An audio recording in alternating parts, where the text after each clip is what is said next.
Gandang hapon mga kaantingero, kaantingera dyan, Luzon, Visayas, Mindanao. Update dito sa YouTube channel. Salamat sa mga nag-subscribe, like, and share dito sa aking YouTube channel. Ito po yung mga laman po ng mga garapa. Ito naman po yung mga lalagyan mga kaantingero, kaantingera dyan. Yung mga nais po magpagawa po ng lana de guerra na nakulo, tagabuhay po ng tao, sumpa, paraya, tikbalang, kapre, usog, lason, kabal sa katawan, kunat sa katawan, patalim, love life. PM lang po mga kaantingero, kantingera dyan sa aking messenger. Ito po ang nagpagawa po dito mga kababayan. Puro kukunin yata dito sa bahay ay shout out po sa inyo mga ilaga.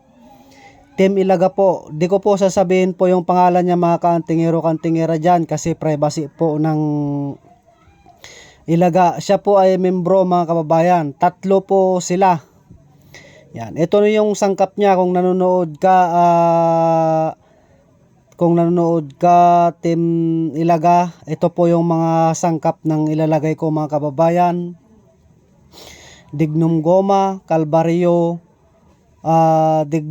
dignum, asoging bato, Sierra Madre, bulaklak ng kawayan, talipas, bulaklak ng tanglad, wanghod, at saka basta marami mga kaantingero, kantingera dyan. Di ko na lang po isa-isain.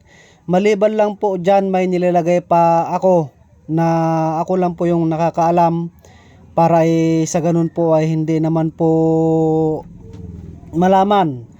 Yung kwentas ko na pinapakita ko sa taas ay ganyan na ganyan po yung itsura niya pagkatapos po mga kaantingero, kantingera dyan. Yan po ay subok na po. Kung sa gamutan lang naman po ay pagbabasihan, kahit po naghihingalo ay mabubuhay muli. Ako na lang po yung nagsasabi, ako na lang po yung nagre-recommenda po sa inyo. Ito po yung langis na Jessica Soho. Nagpunta po dito ang Jessica Soho mga kababayan. Kung hindi po legit ang aking gamit, bakit po sila magpupunta po dito sa bahay upang intervene ako at videoan yung mga gamit ko mga kaantingero, kantingera dyan, no? Ito po ay isang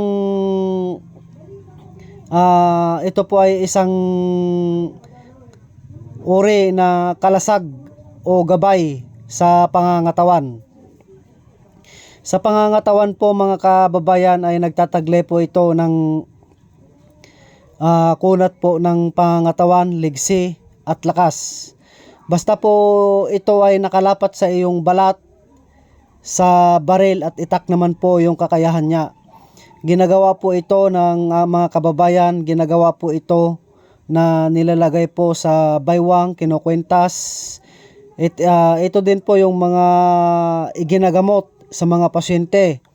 Hindi po ito pagka may kati-kati, hindi po ito ipapahid lang basta-basta dahil itong langis na ito ay sinasangkapan po ito ng 21 na simbahan. Ibig sabihin yung holy water sa simbahan.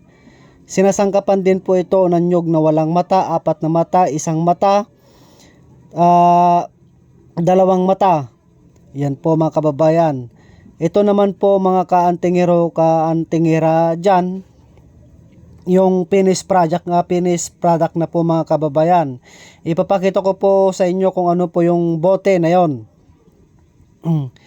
Ang bote na yon mga kababayan, kung nakikita nyo po yung suot ko, shout out po sa inyo dyan mga ilaga, membro po ng ilaga.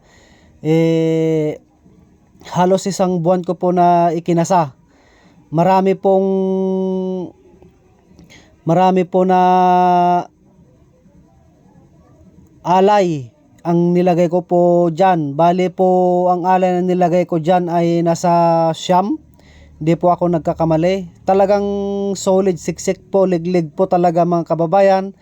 Siyam yung naialay po dyan sa ginagawa ko pong lana de guerra. Ito po yung style niya. Yan. Halos the same lang naman po doon sa kwintas ko na yan. Kulay puti lang po yung takip nyo, sa akin ay itim.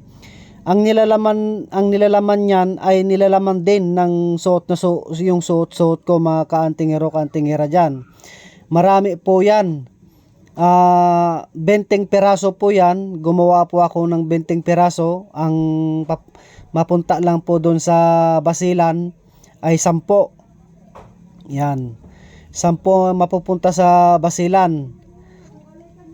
Ito po yung pagkagawa niya. Kahit i-screenshot nyo at tignan nyo mga kababayan, yung mga magpapagawa dyan, mag-PM lang po sa akin. Mag-PM po sa aking messenger o mag-message dito sa YouTube para mabasa at ma-replyan ko mga kantingero kantingera dyan. Malapit na po yung mahal na araw o Kwaresma. Kung ikaw po ay nauusog, nakukulam o anuman po, ito po yung hanapin mo mga kababayan. Kung ito naman po ay sinumpa ka ng tao na gustong magsumpa sa'yo, ito yung gamot na para sa'yo. Ito, i-recommenda ko po sa'yo ito na kaakibat o kalasag ng pangangatawan mo. 100% ako na lang po yung nagsasabi mga kaantingero kantingera dyan, dahil ako po mismo ay nasubukan ko po. Uulitan ko po, ang aking itay ay nasubukan ko po sa kanya, sarili ko pong mismo, ang aking itay, ang aking nanay, yung barkada ko, yung tatay niya, yung barkada ko na babae, yung nanay niya, at saka kapitbahay namin. Marami na pong nakapagpatunay na tagabuhay po talaga itong Lana de Guerra mga kaantingero kantingera dyan. Kung sa love life naman mga kababayan, ay ito po ay nagtataglay po ito ng sex appeal o charisma sa mga babae. Ibig sabihin, all around po ang kasaan niya itong Lana de Guerra, kaantingero kantingera dyan. May gumaya po sa akin sa paggagawa ng ganito. Pero hindi ko sinabi lahat kung anong lihim niya mga kababayan. Kasi bandang huli baka gamitin po sa masama. Pero although na naikasa niya, pero hindi siya nakulo. Yan, hindi po nasa hulo, nakulo. Ang tinuturuan ko lang po na gumawa po ng ganito yung membro ko po or kasamaan ko po sa espiritual. Yan. Yan po yung sa love life, yan. Pang negosyo love life, pinagsama ko mga kababayan, 100% po yan, mga kaantingero kantingera dyan. Ito naman po yung sa pangangatawan.